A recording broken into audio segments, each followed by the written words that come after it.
咁當時大衛亦都咧揾咗3萬個嘅精兵，要咧將耶和華嘅約櫃帶翻到咧佢所在嘅城嘅裏邊。偶爾疏忽咧就揾咗2個嘅人咧，用一個新嘅車，用牛咧喺當中去拖行，就將耶和華嘅約櫃咧放咗喺嗰個新嘅車輛嗰度。大衛咧同以色列人咧喺當中佢就帶頭咁喺度跳舞唱歌去讚美神，去一路咧將個約櫃去帶翻自己嘅城裏。喺個途中，因為牛咧失前蹄嘅時候咧，咁當個約櫃咧搖晃嘅時候，其中一個人烏撒咧，佢咧就驚個約櫃咧可能咧有咩意外咧，去伸手去扶嗰個約櫃。就喺嗰一個扶嗰個當中咧，耶和華神咧就以一個嘅錯誤咧就擊殺咗烏撒。咁當時咧呢件事咧令到咧大衛咧就極其咧即係憂慮，因為佢當時唔知道咧，即係神藉着摩西寫嘅律法裏邊好清楚講到咧，神嘅約櫃咧係要抬嘅，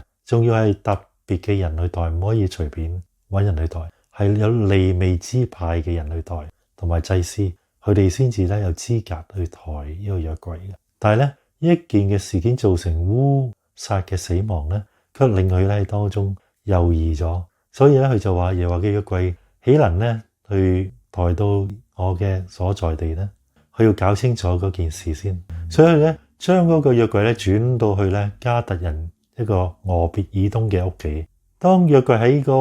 俄別以東嘅家3個月嘅嗰個期間咧，耶和華神有好大大嘅賜福俾俄別以東嘅一家人同埋一切所擁有。大衛就聽見咗咧，佢就樂意開心咧，去將神自己約櫃咧抬翻到佢自己所在城裏邊。佢就出去咧，今次咧就按翻律法嗰個嘅方法，就揾咧利未人去抬呢個嘅約櫃，就避免咗咧上一次嗰個嘅錯誤。並且今次咧每走6步咧，同以色列人咧就獻上咧嗰啲嘅牛羊獻祭咧俾神，並且咧去用唔同嘅樂器帶頭嘅，去更加卑微嘅，去以歌舞咧去咧獻過俾耶和華神。雖然佢係一國之君，統領咗全個以色列國，咁但係當時咧佢係因為咧耶和華已經揀選咗我，所以我要更加極力嘅去歌舞咧獻過俾我嘅神耶和華。咁喺當中咧可以睇到咧大衛咧佢自己咧係點樣嘅愛神咧嗰個份嘅心。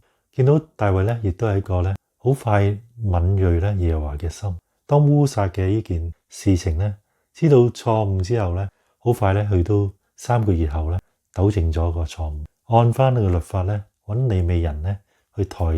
耶和華嘅約櫃。佢唔係好似掃羅咁樣一錯再錯咧，跟住以後就硬着心咧去企喺神嘅對立面。相反咧，我哋見到大衛咧其實係跟神跟得好貼，神呢亦都好樂意喺當中聽大衛每一個嘅祈禱，每一個咧耶和華都答佢指引佢，甚至乎咧行喺佢前邊咧去攻打咧佢嘅敵人，以大衛嘅敵人為耶和華自己嘅敵人。呢個係最美麗嘅一幅圖畫。所以以色列人有一個蒙耶和華合佢心意嘅人做呢個嘅一國之君，以至耶和華神咧好似同大衛咧喺度一路嘅咁樣人生嘅舞台裏邊，甚至乎喺個戰場上邊咧帶住佢咧喺當中起舞一樣。我哋咧與神咧都喺我人生嘅舞台嘅裏邊，喺戰場嘅當中帶領我哋起舞，願意我哋都做一個合神心意嘅僕人。願神祝福大家。